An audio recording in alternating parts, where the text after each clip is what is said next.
Амантур Мамытов коронавирус инфекциясын жуктуруп алган, бирок симптомдору байкалган эмес. Ал Тургай ковид менен ооруганын сезбей деле калган. Антителаны аныктоо боюнча изилдөө иштери жүрүп жатканын угуп кызыккан. Онлайн түрүндө анкета толтуруп, 2 этаптагы ИФА тестин дагы тапшырган.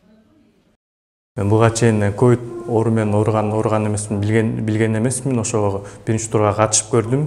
Биринчи тур жыйынтыгы боюнча жыйынтыгым мындай көрсөткүчүм ылдый болуп көрсөттү. Андан кийин мен 2 жолу вакцина алдым ковид каршы.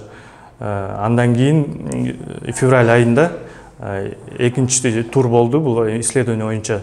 Ошого да катышып, анан анын жыйынтыгы результаты бийик болуп көрсөттү. Вакцинанын эффективдүүлүгү жогорку деп ойлойм.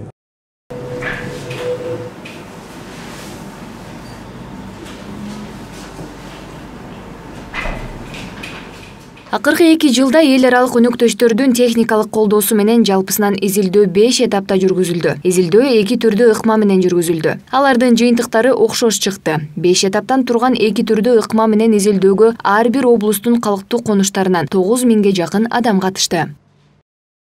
Биринчи этапта процент аз болду ооругандардыкы.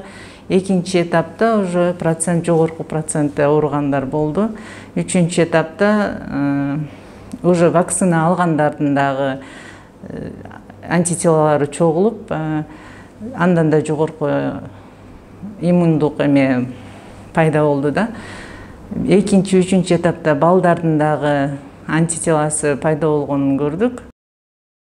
Изилдөөнүн 2 ыкмасында тең, калктын 7-8% илдетти жуктуруу коркунучу жогору деген тыянак чыккан. Анткени аларда антитела жок. Ал эми кыргызстандыктардын 90%дан ашыгында популяциялык иммунитет бар. Бул вакцинанын натыйжасында болду. Мына ушул изилдөөдө адистер вакцина алгандардын канча пайызында антитела бар деген суроого дагы жооп издешкен.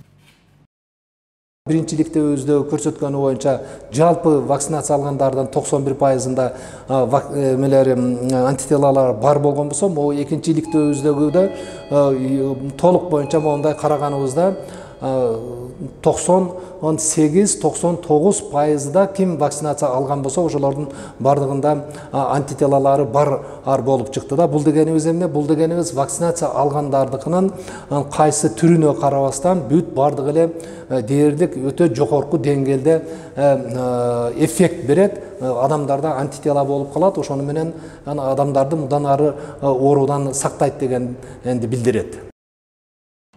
Вакцинанын биринчисин эле эмес, экинчисин дагы алуу керек. Тагыраагы ревакцинациядан өтүү шарт. Бул мезгил талабы. Өзгөчө улуу муундагылар жана өнөкөт оорусу барлар үчүн маанилүү. Анткени алар тобокел тобуна киришет.